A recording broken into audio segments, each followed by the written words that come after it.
Hi all, welcome to our channel.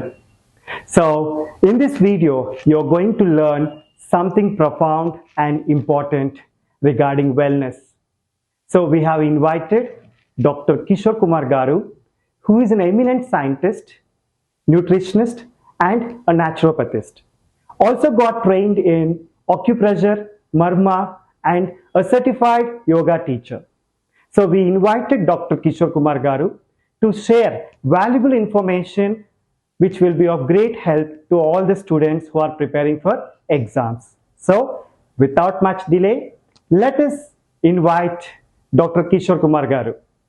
And Dr. Kishore Kumar Garu. Okay. And we are very thankful to you for taking out your valuable time to help our viewers with the wellness information. Okay.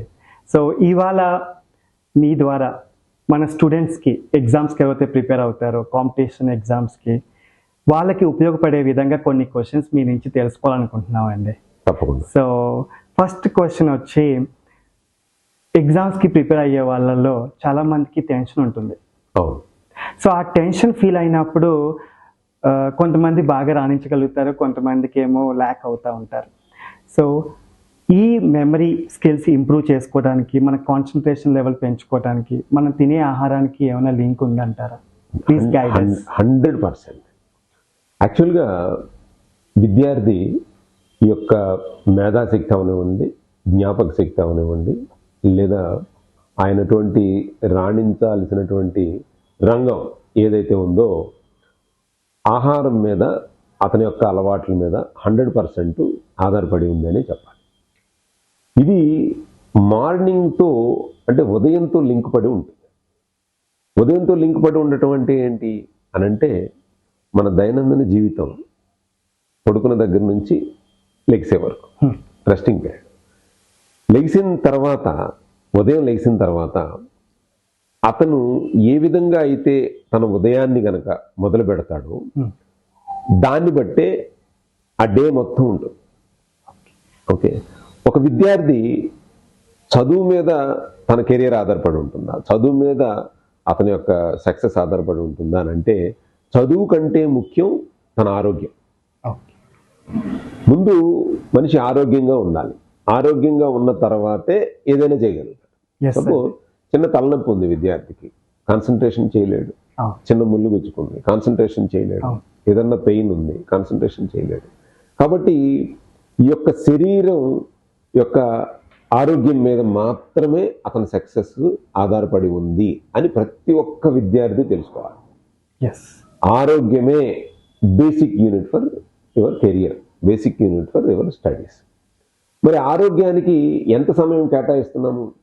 పొద్దున్నే లెగ్గానే విద్యార్థి చదువుకోండి అని అతనికి చదువుకోవాలనిపిస్తుంది, లేదా parents కూడా ఏమంటారంటే చదువుకోవచ్చు కదా, లేచి చదువుకోవచ్చు కదా అని అంటారు. చదువుకునే ముందు కొన్ని విషయాలు చేయాల్సింది ఉంది. దాని మీదే అతని యొక్క మేధాశక్తి ఆధారపడి ఉంటుంది. పేరెంట్స్ కానీ లేకపోతే స్టూడెంట్స్ కానీ అర్థం చేసుకోవాల్సింది ఏంటంటే, ముఖ్యంగా మనం మార్నింగ్ని డిజైన్ చేసుకోవాలి. అంటే ఒక సామెత, so early bird gets more worms అన్నట్టు. సో పొద్దున్నే కనుక విద్యార్థి లెగగానే కనీసం ఒక 25 నుంచి 30 నిమిషాలు ఉదయం మీద పెట్టుబడి పెట్టాలి. చదువు మీద కాదు, ఇంకో దాని మీద కాదు, తన మీద తను పెట్టుబడి పెట్టాలి. ఉదయాన్ని ఎట్లా ఉపయోగించుకోవాలి అనేటటువంటిది అతనికి ఒక అవగాహన రావాలి. అప్పుడే ఆయన చదువుకున్నటువంటి తక్కువ సమయంలో చదువుకున్నప్పటికీ ఎక్కువగా దాని ఫలితం అనేటువంటిది ఉంటుంది. అంటే ఎలా చేయాలి? సపోజ్ ఒక అంతర్జాతీయ ఆటగాడు ఉన్నాడని అనుకుందాం, లేకపోతే ఒక సైనికుడు ఉన్నాడని అనుకుందాం. వీళ్ళు దేంతో మొదలు పెడతారంటారు? మీరు ఒక అంతర్జాతీయ, ఒక ఒలింపిక్స్కి వెళ్ళాల్సిన వ్యక్తి ఒక రన్నింగ్ రేస్లో కానీ, లేకపోతే ఒక బ్యాడ్మింటన్ ఆడాల్సిన వ్యక్తి ఏం చేస్తాడండి? పొద్దున్నే లేచి ఫిట్నెస్ ప్రాక్టీస్ చేస్తాడు, ఫిట్నెస్ చేస్తాడు. ముందు లెగ్గానే ఆ ఒలింపిక్కి వెళ్ళే అతను మార్నింగ్ లెగ్గానే సింపుల్ ఎక్సర్సైజ్ చేయటం, దానికి తగ్గట్టు ఫుడ్ తీసుకోవటం, దానికి తగ్గట్టు ప్రాక్టీస్, పరిగెత్తడం కానీ, లేకపోతే గేమ్ ప్రాక్టీస్ చేయటం కానీ జరుగుతాం. విద్యార్థి కూడా అటువంటి కేటగిరీలోనే ఉన్నాడు కదా, సక్సెస్కి రీచ్ అవ్వడానికి కేటగిరీలో ఉన్నాడు.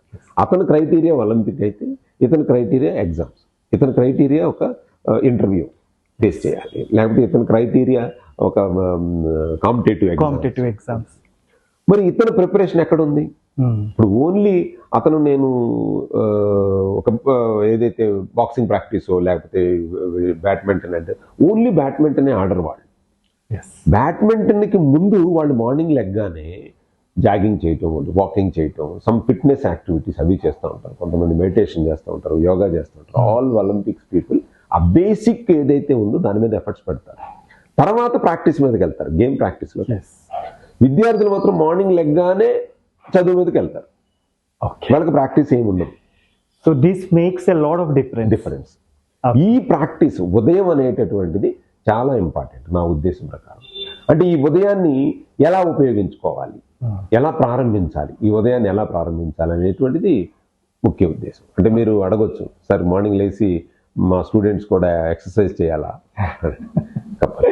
కంపల్సరీగా ఎక్సర్సైజ్ ఒక్కటే కాదు, అతను రోజుని డిజైన్ చేసుకోవాలి.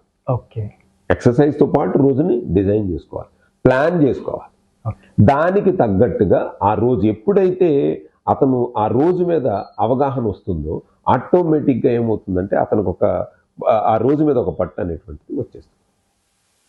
ఎవరైతే హెల్దీగా ఉండాలి అని అనుకున్న వాళ్ళు మార్నింగ్ లేసి ఎలాగైతే ఎక్సర్సైజు, మెడిటేషన్, యోగా ఎలా చేస్తారో బాగా చదువుకోవాలి అన్నవాళ్ళు కూడా అదే ఇది చేయాలి. అంటే మామూలుగా ఒక సెల్యులార్ లెవెల్కి ఏది బేసిక్ ఇంపార్టెంట్ ఏదంటారు మీరు? ఫుడ్డా, ఆక్సిజన్? ఆక్సిజన్ అండి. ఆక్సిజన్ అంటే ఏమవ్వాలంటే సెల్యులార్ లెవెల్లో అతనికి ఆక్సిజన్ అందుతుందా లేదా చూడాలి. అంటే ఉదయం లెగ్గానే ఒక 10 నిమిషాల పాటు ఒక ఫ్రెష్ ఎయిర్లో ఉండి బ్రీతింగ్ ఎక్సర్సైజ్ చేయాలి. 5 నిమిషాలు బ్రీతింగ్ ఎక్సర్సైజ్ చేసుకోవాలి. 5 నిమిషాలు బ్రీతింగ్ ఎక్సర్సైజ్ చేసుకున్న తర్వాత కళ్ళు మూసుకుని ప్రశాంతంగా అంటే మెడిటేషన్ అంటే అదేదో ఒక పెద్ద ప్రక్రియ, రిటైర్డ్ అయిపోయిన వాళ్ళు చేసుకోవాల్సిందో లేకపోతే స్వామీజీలు చేసుకోవాల్సిందో అని ఒక అపోహలో ఉన్నారు విద్యార్థులు. అసలు ఇటువంటివి కావాల్సింది విద్యార్థులకే. సో వాళ్ళ మనసంతా కూడా అలజడిగా ఉంటుంది. ఎగ్జామ్స్ మీద కాన్సన్ట్రేషన్, ఇంట్లో ఫ్యామిలీ దాని మీద కాన్సన్ట్రేషన్, ఎగ్జామ్స్ మీద, తను మీద, కెరీర్ మీద ఎంతో లాట్ ఆఫ్ ప్రెషర్ ఫీల్ అవుతాం. ఇదంతా కామ్గా ఫేస్ చెయ్యాలి అని అనుకుంటే ఫస్ట్ విద్యార్థి మార్నింగ్ మీద గ్రిప్ తీసుకురావాలి. మార్నింగ్ మీద గ్రిప్ తీసుకురావాలంటే అప్పుడు మాత్రమే అంటే ఈ యొక్క సెల్యులార్ ఎనర్జీ లెవెల్స్ని ఇవ్వటం మొదలు పెట్టాలి. ఓకే, దాన్ని మనం ఏమంటామంటే ఎవరికి ఈ ర్యాంక్స్ మంచిగా ఉత్తమ విద్యార్థికి ఉండవలసిన లక్షణాలు ఏంటంటే హై ఎనర్జీ ఉండాలి. హై ఎనర్జీ ఎట్లా వస్తుంది? ఫుడ్ వల్ల వస్తుంది. హై ఎనర్జీ ఎలా వస్తుంది? ఆక్సిజన్ తీసుకుంటే వస్తుంది. రెండో పారామీటర్స్ వచ్చేసరికి డైలీ ప్లానింగ్ ఉండాలి. ఈరోజు మార్నింగ్ లెగ్గానే ఇవాళ ఎగ్జామ్ ఉంది కదా అని ఇవాళ చదువుకుంటాం కాదు, వాళ్ళకి ఒక ప్లానింగ్ ఉండాలి. అంటే దాన్ని ఒక షెడ్యూల్ రూపంలో రాసుకోవాలి. అట్లాగే ప్రొడక్టివిటీ అండ్ ప్రోయాక్టివ్నెస్ ఉండాలి. ప్రోయాక్టివ్నెస్ కానీ ప్రొడక్టివిటీ కానీ ఎప్పుడు వస్తుంది? ఆ రోజు ఆయన చేతిలో ఉన్నప్పుడు, ప్లానింగ్ ఉన్నప్పుడు, తర్వాత ఆరోగ్యంగా ఉన్నప్పుడు ఇవి వస్తూ ఉంటాయి. దీంతో పాటు మోర్ పాజిటివ్నెస్ ఇంపార్టెంట్ స్టూడెంట్స్కి. ఏదో జరిగిపోతుందేమో, నేను ఫెయిల్ అవుతానేమో, నాకు ఇది రాలేదేమో అన్న అపోహలో వాళ్ళు ఎక్కువ మర్చిపోతూ ఉంటారు, చదువుకున్న విషయాన్ని కూడా మర్చిపోతూ ఉంటారు. సో వీళ్ళకి మెయిన్గా చూడాల్సింది ఏంటంటే పాజిటివ్నెస్ని బిల్డ్ చేసుకోవాలి. నా ప్రయత్నంలో లోపం లేకుండా నేను కష్టపడతాను, ఓకేనండి. తర్వాత అంతా నాకు మంచి జరుగుతుంది అన్న ఒక పాజిటివ్ అట్మాస్ఫియర్ కావాలి. ఓకే, తర్వాత హై కాన్సన్ట్రేషన్ పెరగాలంటే కూడా ప్రశాంతంగా కూర్చుని ఒక బ్రీతింగ్ ఎక్సర్సైజ్ చేయటము, మెడిటేషన్ చేయటము చేయాలి. దీనికి ఒక మంచి ఫార్ములా ఉందన్నమాట. వాళ్ళు చేయాల్సిందే ఒక విద్యార్థి కంపల్సరీ మార్నింగ్ చేయాల్సినటువంటి ఒక మంచి ఫార్ములా అయితే నేను చెప్తాను. అంటే మళ్ళీ ఈ సమయం ఈ ఎపిసోడ్లో కుదరకపోయినా నెక్స్ట్ ఎపిసోడ్లో చెప్తాను. That is a success mantra for students అని చెప్పాలి. అంటే student saver or achiever saver అని అనాలి. SAVER సేవర్ అనేది తప్పకుండా దీన్ని మనం స్టూడెంట్స్కి నెక్స్ట్ ఎపిసోడ్లో అయితే తప్పకుండా చెప్తామండి. Thank you so much for this valuable information. So viewers, stay tuned for more such valuable information. Thank you once again. Thank you so much.